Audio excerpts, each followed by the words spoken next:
Buenos días, hermanos. Feliz sábado para todos. Bueno, como dijo el hermano Pablo, somos de la Iglesia de La Plata, pero somos muy conocedores de la zona de acá. Mi familia es de Neuquén.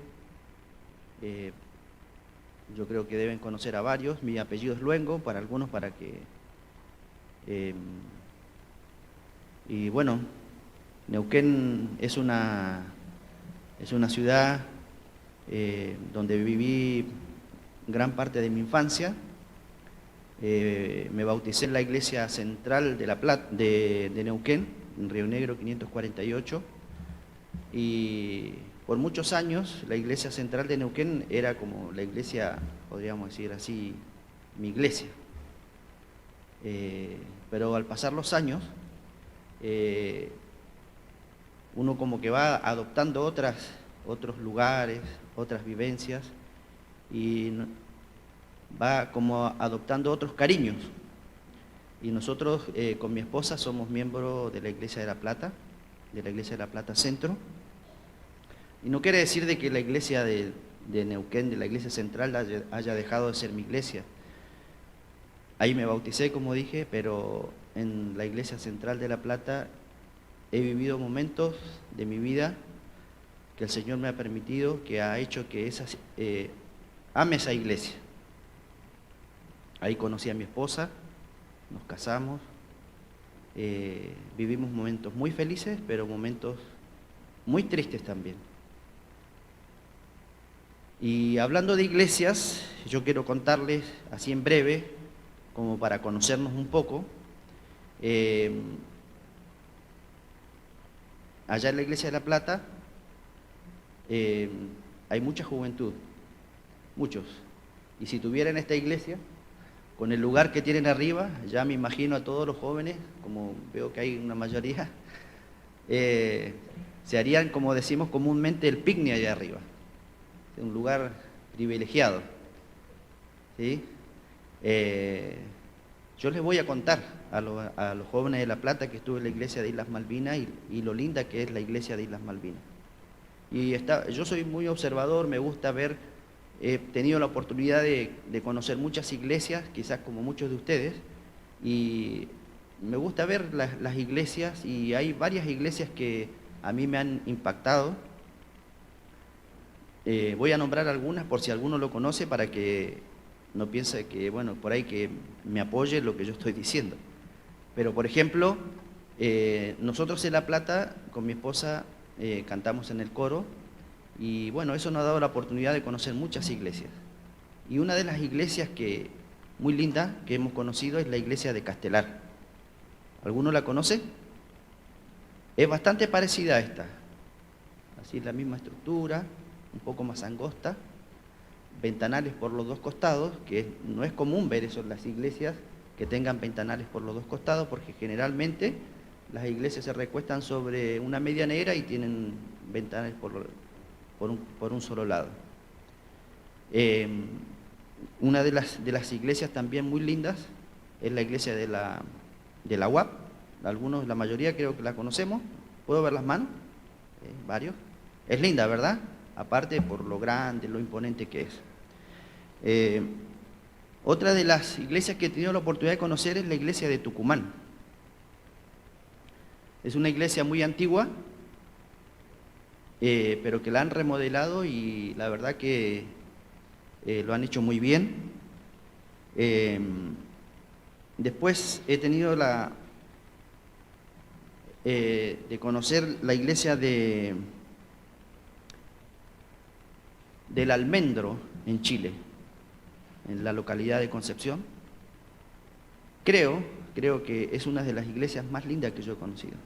Es una iglesia chiquita, capaz que hay algunos que lo han visto por Facebook, suelen haber publicaciones, pero lo lindo de esa iglesia es que está en un cerro, y está el bautisterio, y atrás del bautisterio hay un ventanal que da hacia el mar. Así que, aparte de la experiencia del que se bautiza y que acepta a Jesús como su Salvador personal, el Señor les regala parte de la naturaleza, de la maravilla que Él ha creado. Y yo les quiero hablar un poco de mi iglesia de La Plata. La iglesia de La Plata es una iglesia que tiene mucha historia, que nuestra primera sede de la división sudamericana comenzó ahí en la ciudad de La Plata, no en la iglesia actual, sino en otro lugar. Y nuestra iglesia está declarada monumento histórico, o por lo menos la fachada.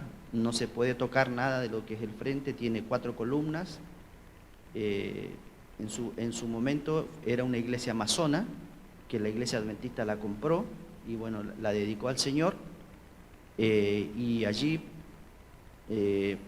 ya se han cumplido 100 años de la obra adventista en la iglesia de La Plata. La iglesia de La Plata tiene la característica que prácticamente yo calculo que en estos momentos un 75-80% son jóvenes. Es una iglesia que recibe muchos estudiantes de distintos países de Sudamérica y bueno, y de otros países también de Sudamérica y bueno, y el Caribe. Hay una gran comunidad de colombianos, no sé si acá hay algún colombiano, ¿no? Una gran comunidad de brasileros en nuestra iglesia, de jóvenes. ¿Hay brasileros acá? ¿No? Peruanos, que por muchos años, los peruanos han sido, a la hermana, por muchos años los peruanos han ido a formarse en la Universidad de La Plata.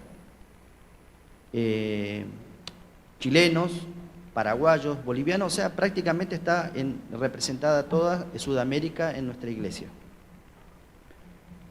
Y bueno, la iglesia se nutre de las distintas culturas y de las distintas formas que tienen los jóvenes de servir al Señor.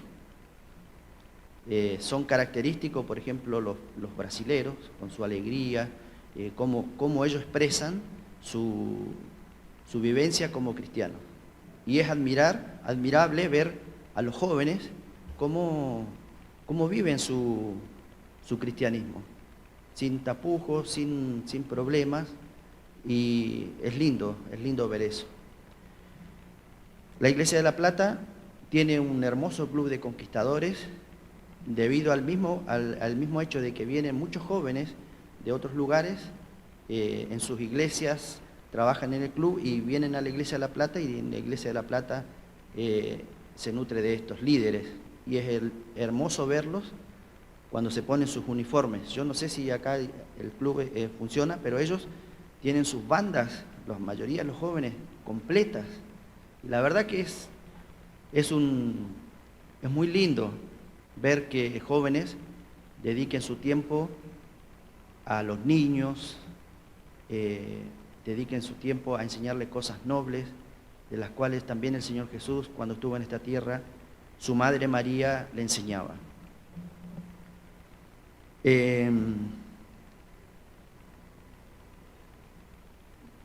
Les comenté de las iglesias, que son iglesias, la mayoría de las que les comenté son iglesias lindas. Me estaba olvidando también la iglesia de Concepción, que tuvimos oportunidad de conocerla, que con el terremoto se cayó, el terremoto del 2010, vendieron esa propiedad, compraron en otro lado, hicieron una iglesia muy hermosa. Pero también hemos visitado iglesias que no son arquitectónicamente bellas. Pero todas las iglesias que yo les he nombrado, más aquellas que están en construcción, uno ve que los hermanos se esfuerzan para construir su iglesia. Pero lo más importante de esos edificios, de esas iglesias, son los hermanos que la componen. Y la verdad que aquellos que tenemos la oportunidad de visitar otras iglesias, nos damos cuenta de que pertenecemos a una gran familia. Y en una gran familia hay algunos integrantes de la familia que tienen mejores casas o mayores comodidades que otros, pero que cuando hay amor, eso es lo que unifica y lo que realmente vale. Recién estábamos atrás con Pablo y el hermano, Y la verdad que era como que sí, bueno, a Pablo lo conozco de hace bastante tiempo, pero al hermano no, pero era como, llegó un momento en que era como que sí nos conocíamos, porque él comenzó a hablar y bueno, conoce a mis sobrinos, y bueno, era como sí, hablar, y yo creo que si nosotros a cualquier parte que vamos, de una iglesia adventista que no conocemos, comenzamos a hablar y charlar, y bueno, conoce a tal, conoce a este, conoce al otro, y eso es lindo. Y lo más importante de la iglesia es que todos tenemos la misma esperanza. Todos tenemos la misma esperanza.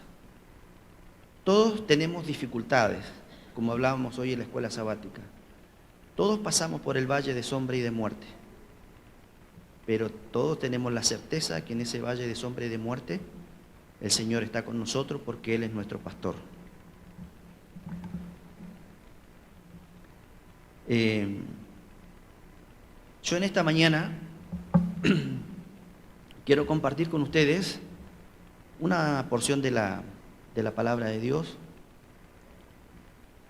y es de un personaje bíblico que a mí personalmente siempre me llamó la atención, y habían algunas cosas que yo no comprendía.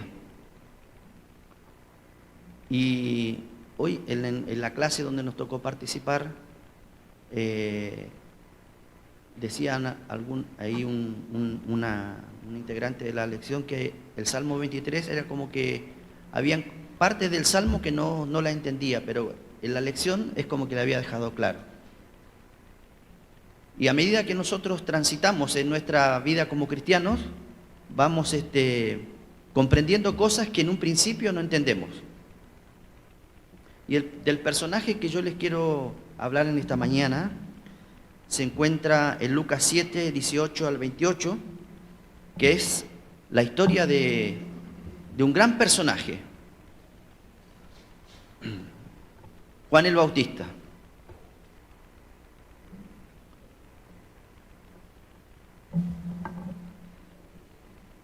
Yo quiero que si hay algún hermano que pueda leer en Lucas 7, del 18 al 28. ¿Alguien quiere leer?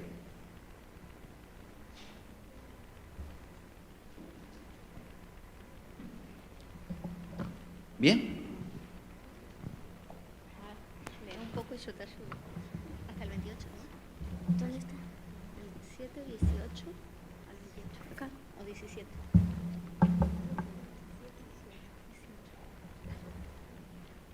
Los discípulos de Jesús, de Juan, le dieron las nuevas de todas estas cosas. Y llamó Juan a 2 de sus discípulos y los envió a Jesús para preguntarle: ¿eres tú el que había de venir o esperábamos otro? Cuando pues los hombres vinieron a él, dijeron: Juan el Bautista nos ha enviado a ti para preguntarte: ¿eres tú el que había de venir o esperaremos a otro? Bien, ahí, un momentito, gracias. Yo creo que ¿cómo es tu nombre? Jonathan. Gracias, Jonathan. Lees muy bien. Esta porción de la Biblia nosotros creo que la hemos leído y la hemos estudiado, la hemos escuchado muchas veces. Pero hay algo acá en este pasaje o en esta historia de Juan, o en esta etapa de la historia de Juan, que a mí siempre me llamó poderosamente la atención. Todos conocemos de que el ángel se le presentó a Zacarías diciéndole que iba a nacer su hijo, siendo su esposa estéril y él avanzado de edad. Eso lo encontramos en Lucas 5, del 14 y 15. Y el ángel le dijo que iba a ser un gran hombre, Juan el Bautista. Y Juan el Bautista se preparó, fue al desierto. La hermana Juay dice que Juan el Bautista y Jesús tenían un parentesco. ¿Alguien sabe qué parentesco tenían? Eran primos. Todos cuando me preguntan, yo soy, mi apellido, Luengo. Ah, vos sos primo de Juan, o de Nano, del que tiene el taller de caños de escape. Sí, le digo, somos primos. Pero yo con mi primo nos vemos, no muy a menudo, pero siempre nos estamos viendo. Y entre Juan el Bautista y Jesús existió la particularidad que aún ellos viviendo en el mismo lugar, nunca se vieron. Sino ¿hasta cuándo? Hasta cuando Jesús fue bautizado por Juan el Bautista. Y uno se pregunta, ¿y por qué habrá pasado eso? La hermana Juay dice que era para evitar toda suspicacia de que entre Juan el Bautista y Jesús había algo y que estaban pergeñando algo y que se desvirtuara la misión por la cual Jesús había venido a esta tierra. La misión de Juan el Bautista era preparar y allanar el camino para cuando Jesús, el Mesías prometido, había de venir. Esa fue su tarea. Y él predicó. Dice también la hermana Juay que Juan el Bautista prácticamente persuadió a todo su entorno en ese entonces. Muchos creyeron en la palabra de Juan el Bautista y muchos se arrepintieron. De hecho, Juan el Bautista bautizó a una gran cantidad porque todos creían en lo que decía Juan el Bautista. Cuando Jesús fue bautizado, se conocieron por primera vez, Juan el Bautista pudo ver la gloria de Dios en esa paloma que descendía el Espíritu Santo en forma de paloma. Juan el Bautista tuvo ese privilegio. Pero resulta que nos encontramos con este texto, este pasaje. ¿Dónde estaba Juan el Bautista cuando leemos este pasaje? Estaba preso. Yo creo que de los que estamos acá nadie ha tenido la oportunidad, no sé si será una oportunidad, pero estar preso. Pero no necesariamente podemos estar presos en una cárcel. Hay distintas formas de estar preso, pero en este texto Juan el Bautista estaba preso en una mazmorra, en un lugar lúgubre, oscuro, y él en ese lugar comenzó a tener tiempo y empezó su mente a trabajar y a preguntarse de que por qué ese Mesías, ese líder que iba a venir a esta tierra a instaurar un reino, no había hecho nada por librarlo, o al menos visitarlo.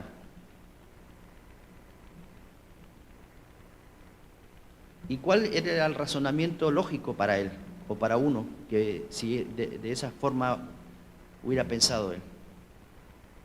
La duda inmediatamente comenzó a entrar en él. ¿Y qué hizo? Dice más adelante los versículos, en el versículo 18-20 que leyó nuestro amigo, dice que mandó a 2 de sus discípulos a preguntarle a Jesús si realmente era el que había de venir o esperaban a otro. O sea que él comenzó a dudar. Y yo pienso, ¿no?, en los discípulos cuando iban caminando a encontrarse a ver a Jesús.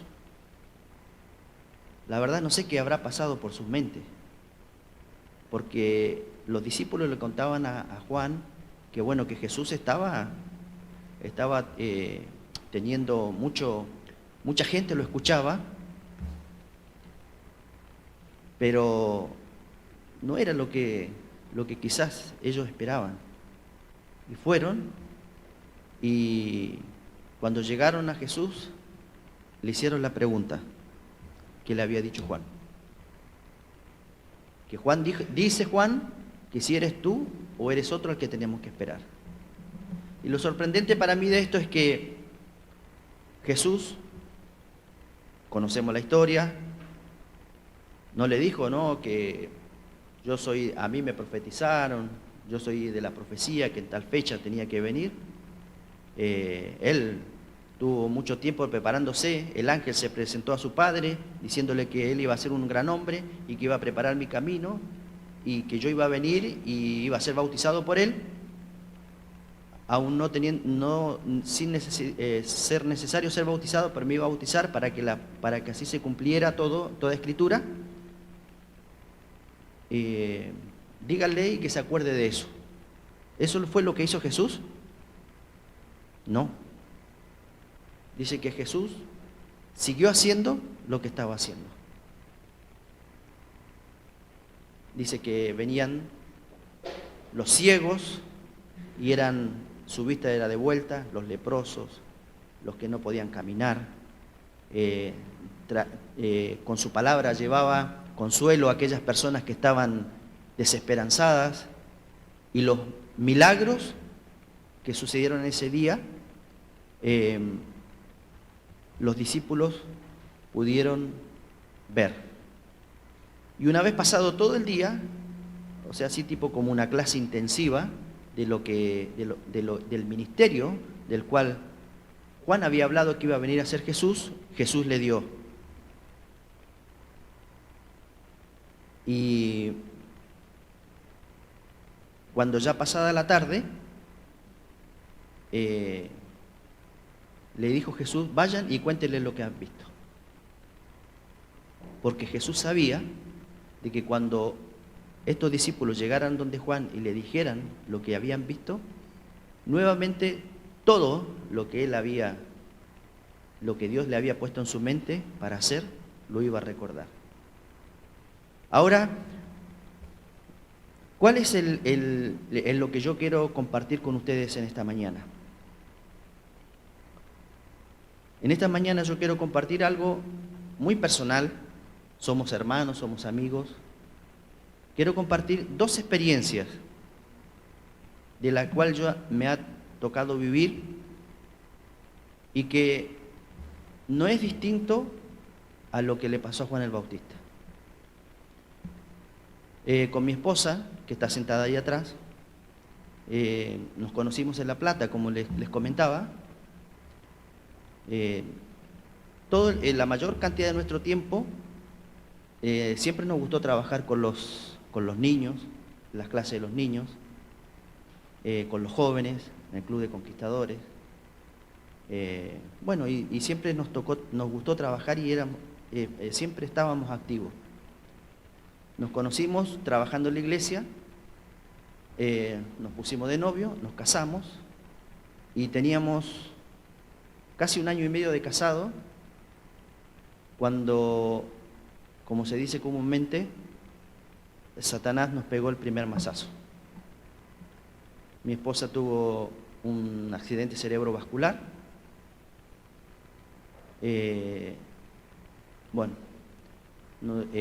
Fue una cosa terrible para mí. Ella se recuperó, pasaron como 5 meses, tuvo un segundo episodio, dejando más secuela que el primero, y pasado un tiempo, cuando en teoría ya le tenían que dar el alta, vino un tercero que la dejó postrada. Y eso demandó de que ella tuviera prácticamente 2 años de rehabilitación para poder caminar con un bastón y poder comenzar nuevamente a hablar. Y en ese tiempo de tratamiento, que fueron varios años, en ese tiempo nosotros no podíamos activar en la iglesia, porque eso el estado de ella demandaba de que prácticamente tenía que tener cuidado de tiempo completo. Dejamos todo lo que estábamos haciendo por producto de esto. Ella dejó de estudiar, estaba terminando sus últimas materias de la carrera de medicina. Yo estaba también a mitad de carrera y todo tuvo que ser postergado. Y ella en la cama, yo al costado, asistiéndola,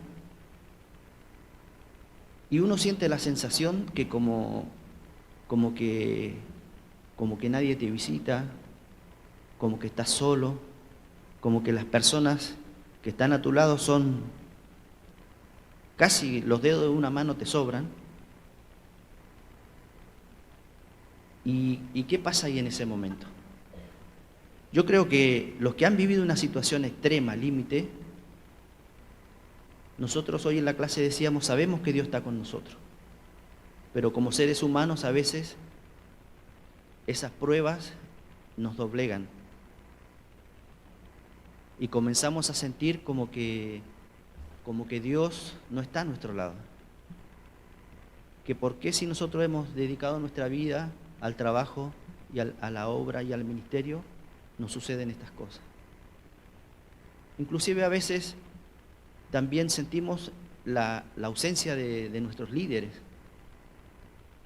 que no nos visitan. Y eso lo sentía yo personalmente. Y me sentía como vacío.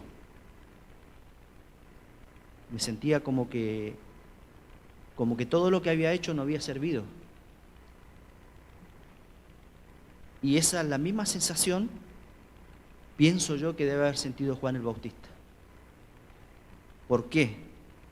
Porque Juan el Bautista había sido un hombre que había dedicado su vida a allanar el camino para cuando Jesús viniera.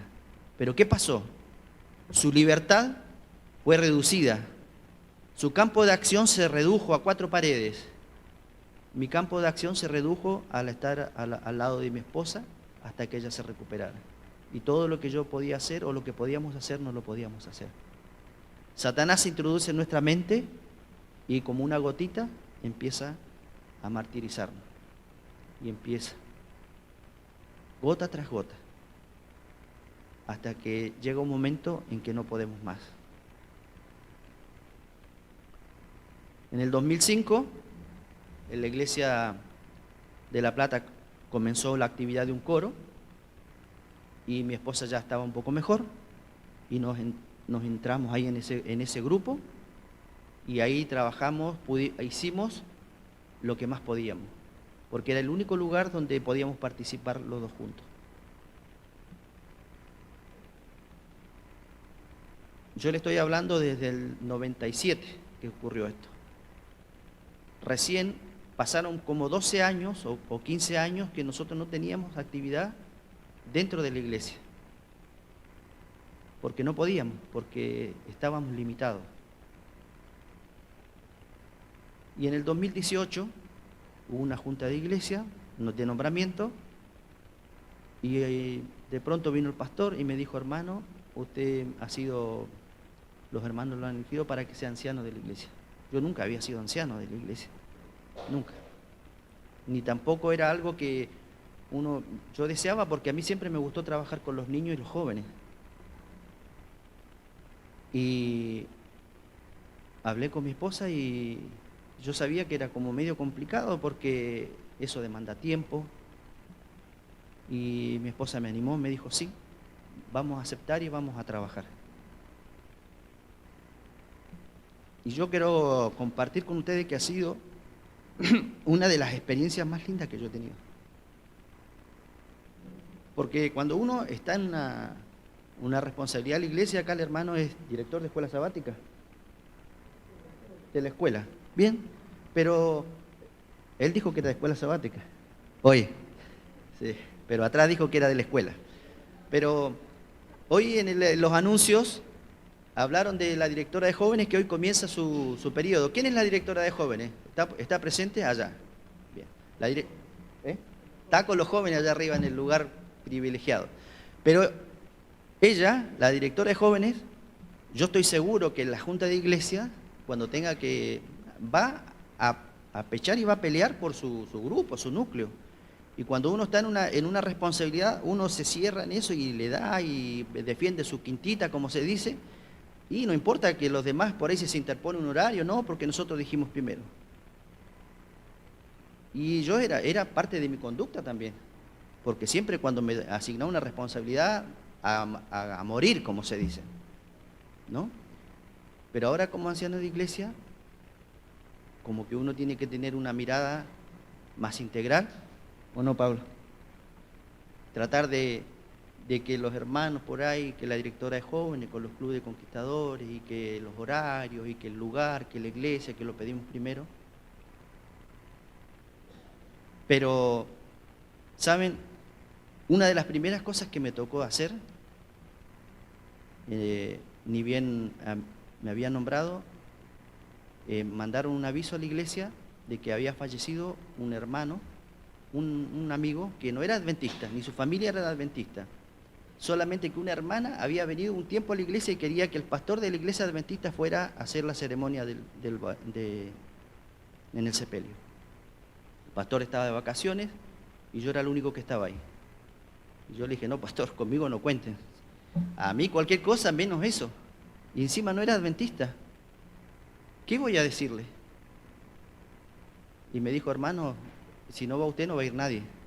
Bueno, fuimos con mi esposa, nos preparamos. No recuerdo bien lo que dije, porque era una situación para mí muy nueva, no sabía.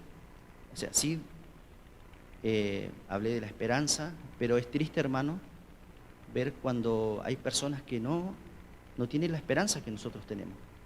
Yo creo que todos nosotros en nuestra familia hemos tenido algún familiar que ha partido y que tenemos la esperanza de que Jesús cuando vuelva lo vamos a poder volver a ver.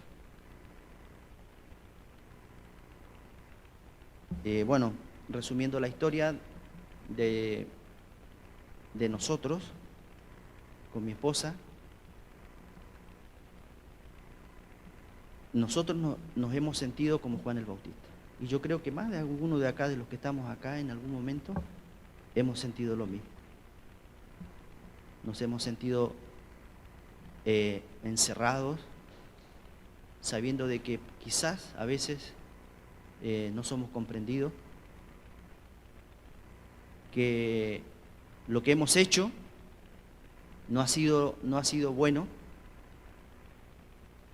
pero felizmente Jesús mandó a sus discípulos y les dijo, vayan y cuenten lo que han visto. Cuando los discípulos fueron y le dijeron a Juan el Bautista, dice la hermana Juay, que inmediatamente vinieron a su mente, a Juan el Bautista, todo lo que él había aprendido en su momento. Todo. Y en el deseado de toda la gente, en el capítulo 22, dice de que cuán grata hubiera sido una visita de Jesús a Juan el Bautista en la cárcel. Pero Jesús no debía exponerse a sus enemigos y poner en peligro la misión que él tenía.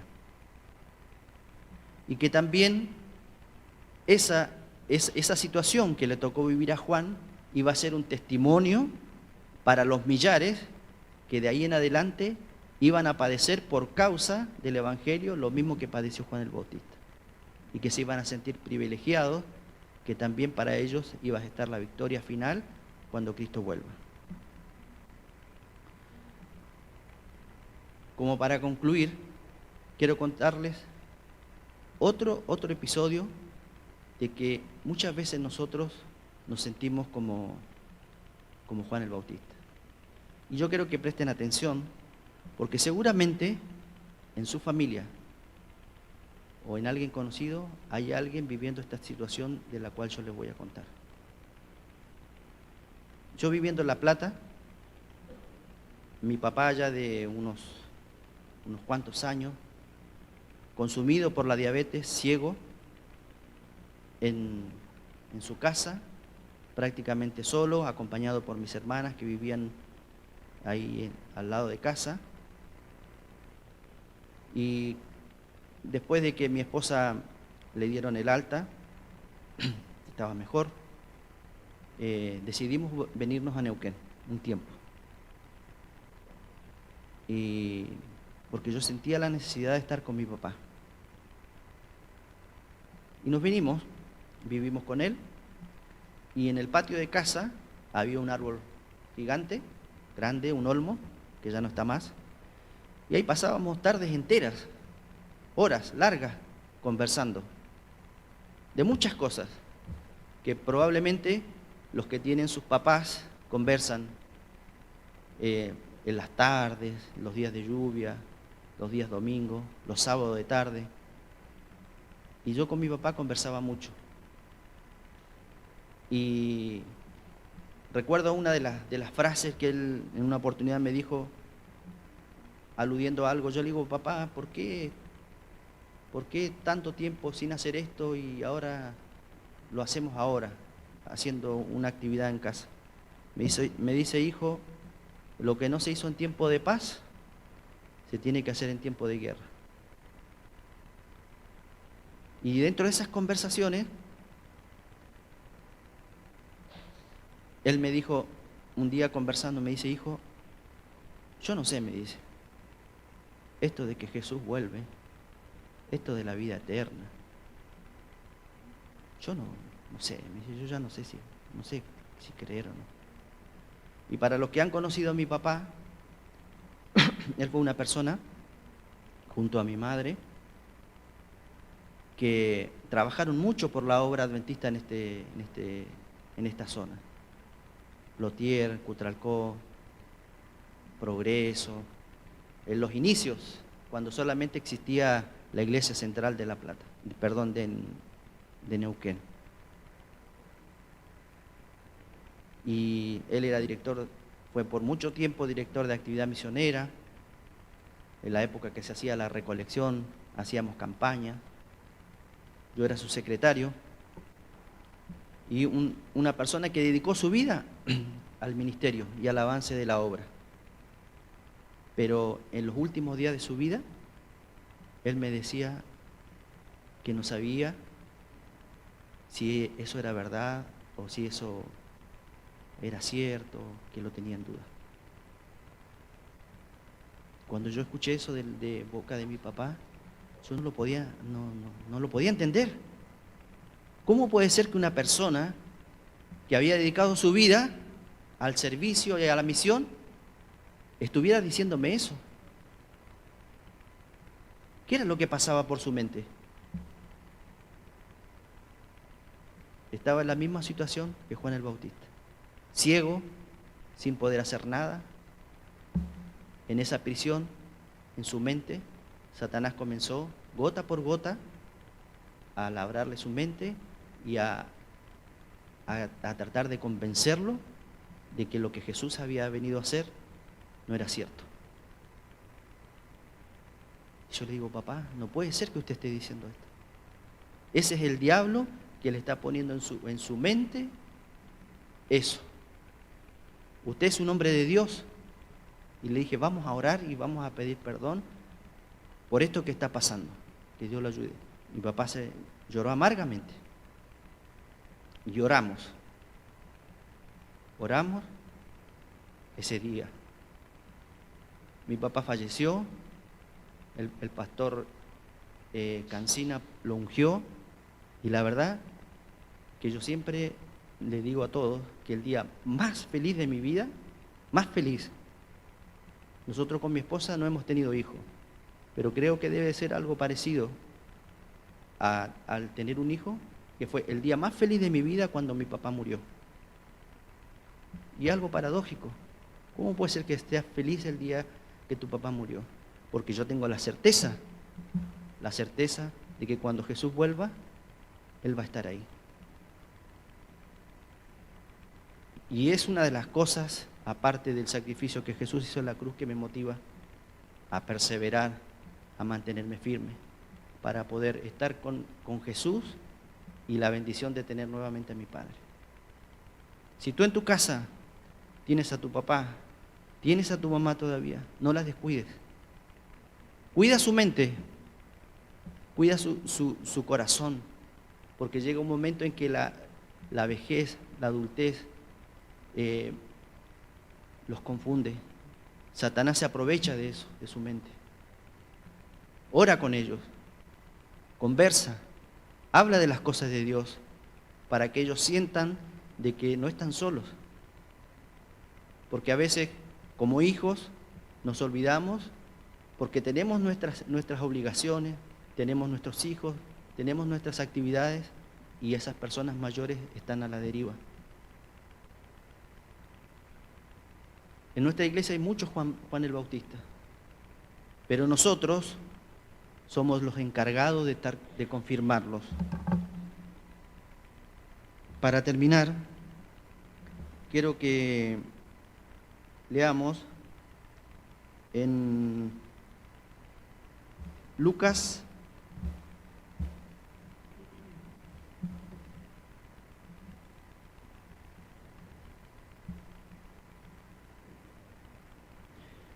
22, 31 y 32.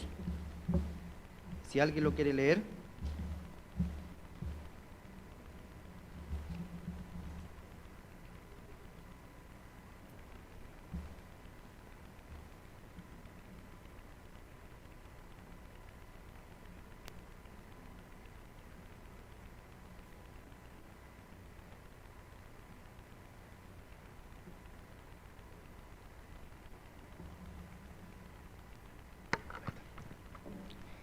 Dijo también el Señor: Simón, Simón, he aquí, Satanás os ha pedido para zarandearos como a trigo.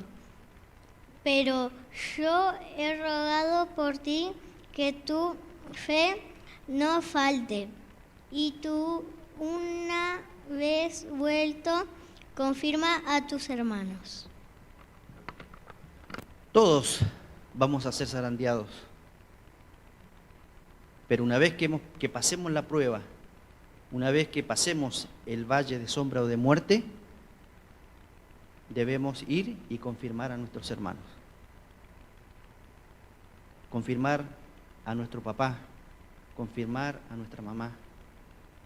No perdamos el tiempo en cosas que nos distraen. A veces la iglesia es un lugar que también suele distraernos en nuestras cosas internas, y todos sabemos de qué hablamos cuando decimos cosas internas. No perdamos tiempo en eso, porque hay mucho por hacer.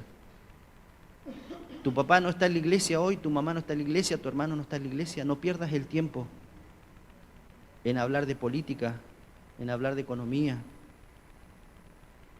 Escúchalo, ora con él, demuéstrale con tu vida lo que el Señor está haciendo contigo, porque va a ser de la única manera que Él va a volver o va a aceptar a Jesús, porque va a ver lo que el Señor ha hecho en tu vida. Tu testimonio, cómo te comportas, cómo hablas, cómo te expresas, tu vocabulario. Son cosas que nosotros descuidamos, pero son lo que hablan de nosotros, son lo que demuestran lo que el Señor ha hecho con nosotros en nuestras vidas. Así que yo te pido, hoy, confirma a tus hermanos, confirma a tu papá, confirma a tu mamá, confirma a tu hermano, a tu hijo y a tu hermano de iglesia que quizás está solo. Para terminar, quiero leer un texto del deseado de toda la gente en la página 132 en relación a Juan el Bautista y Jesús. Dice: el Salvador habría ido gozosamente a Juan para alegrar la lúgubre de las mazmorras con su presencia, pero no debía colocarse en las manos de sus enemigos ni hacer peligrar su propio ministerio. Gustosamente habría librado a su siervo fiel, pero por causa de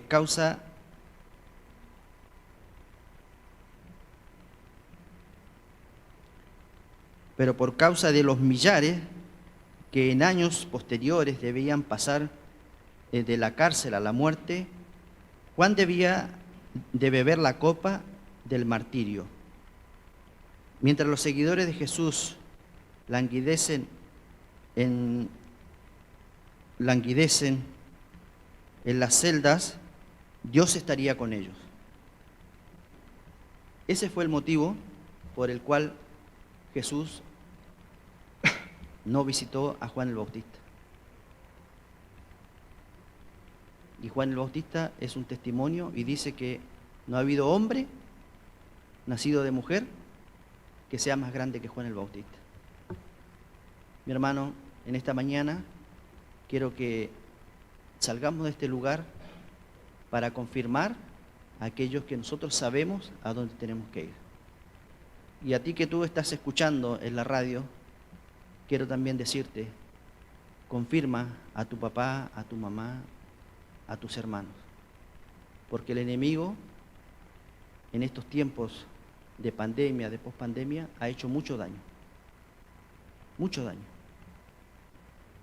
Y te amonesto a que no perdamos el tiempo en cosas que no son para vida eterna, sino que invertamos nuestro tiempo en alcanzar a otros. Amén.